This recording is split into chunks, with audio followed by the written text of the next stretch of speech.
নমস্কাৰ, মই অনুসূয়া বৰাই গহপুৰ হেডলাইনলৈ আপোনালোকক স্বাগতম জনাইছোঁ। আমি আহি উপস্থিত হৈছোঁ বৰিগাঁও। বৰিগাঁও উপস্থিত হোৱাৰ আমাৰ বিশেষ কাৰণটো হৈছে অংকিতা বৰা। অংকিতা বৰাই ইয়াৰ পৰাই গৈ সুনাম কঢ়িয়াই আনিছে সৌন্দৰ্য চৰ্চাৰ ক্ষেত্ৰখনত। আহকচোন পৰিচয় হওঁ তেখেতৰ লগত।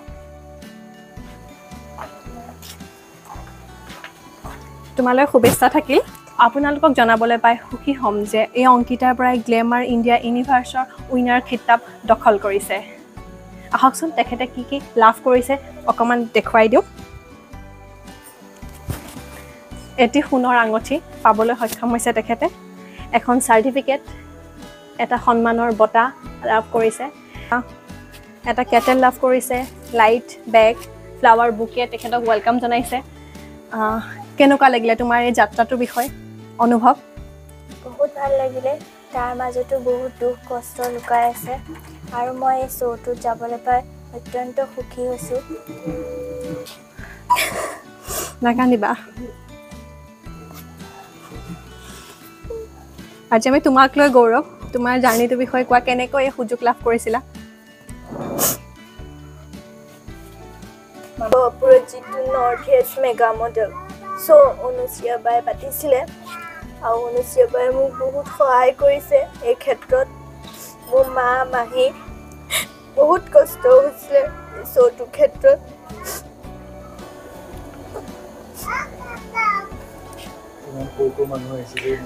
তাত কিমানমান কেণ্ডিডেট হৈছিলে? 100 হৈছিলে।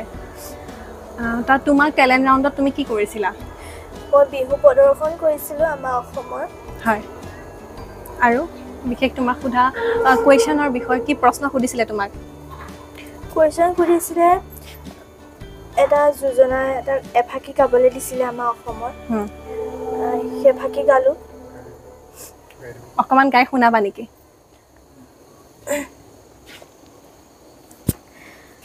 ঐ হাতী বুঢ়া হ'লে মাউতৰ দুখতে, ঐ মাউতৰ দুখতে, হাতী বুঢ়া হ'লে মাউতৰ দুখতে, ঐ মাউতৰ দুখতে, ঐ গৰু নুবুঢ়া হ'লে এহালত।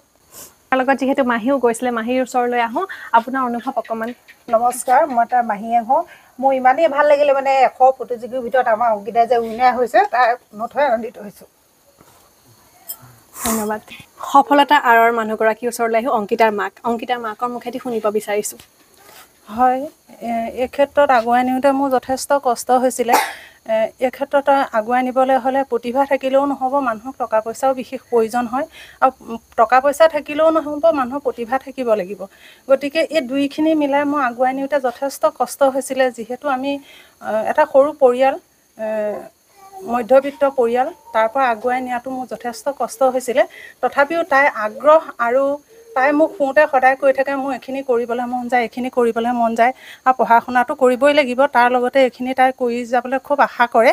সেইকাৰণে মই যিমান পাৰোঁ, আৰু ককায়েকেও ইয়াত বহুত ছাপোৰ্ট আছে। ড্ৰেছ পোছাক যিমানখিনি মানে হেৰি কৰা হয়, মই ইমান বুজি নাপাওঁ। ককায়েকে অনলাইনত চাই পেলাই ড্ৰেছবিলাকে পচন্দ কৰি দিয়ে, আৰু সেইমতেই ঘৰখনৰ আলোচনা মৰ্মেই আমি আগবাঢ়ি গৈছোঁ।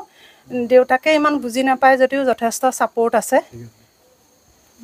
ধন্যবাদ। এতিয়া আমি আহিছোঁ। হয়, আপোনাৰ ওচৰলৈ আহিছোঁ। খুবেই ভাল লাগিছে। তাই খুব এগৰাকী মৰম লগা ছোৱালী, আৰু তাই ইয়াৰ প্ৰথম হেৰি নহয় অৱশ্যে, ইয়াৰ আগতেও তোমাৰ জৰিয়তে হেৰি কৰিছিলে, কিতাপ জিকিছে। গতিকে ফেশ্বনৰ জগতখনৰ আমাৰ ইয়াত বুজি পাবলৈ এতিয়া বহুত বাকী আছে। তথাপিও তাই বহুত মানে ধৰক কিছুমান কথা শুনি মেলিও যে এই ক্ষেত্ৰত আগুৱাই গৈছে, তাৰ বাবে অশেষ ধন্যবাদ। গোটেই অঞ্চলটোলৈ আমাৰ তাই গৌৰৱ কঢ়িয়াই আনিছে। প্ৰতিভা থাকিলে বিকাশ কৰিবই লাগিব। অৰ্থনৈতিক দিশেও যে আমাক প্ৰতিভা আগবাঢ়ি যোৱাৰ ক্ষেত্ৰত হেঙাৰ হ'ব নোৱাৰে, তাৰে জ্বলন্ত প্ৰমাণ আমাৰ অংকিতা বৰা। তোমালৈ পুনৰবাৰ শুভেচ্ছা জ্ঞাপন কৰিছোঁ। ধন্যবাদ।